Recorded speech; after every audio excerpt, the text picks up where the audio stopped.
Klitschkov is here. You satisfied with the way your team performed today? Two parts.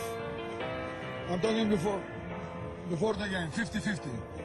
First half very good, second half I'm not like.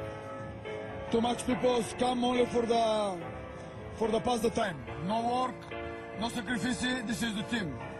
The next time maybe no play, couple guys. Okay. And very much.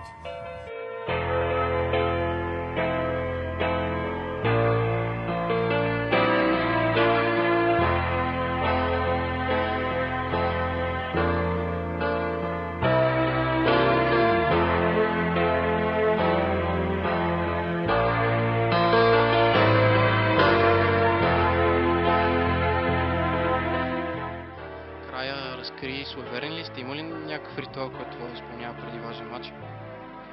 Ами може би трябва да питате него за това. На мен лично не е споделял такива неща. Общо взето много рядко говорим за предстоящите матчове, по-скоро обсъждаме това, което се е случило след това. Мисля, че той не е до такава степен суеверен, че да има нещо, от което да зависи изявата му на терена. Благодаря. И аз благодаря. Само ЦСКА.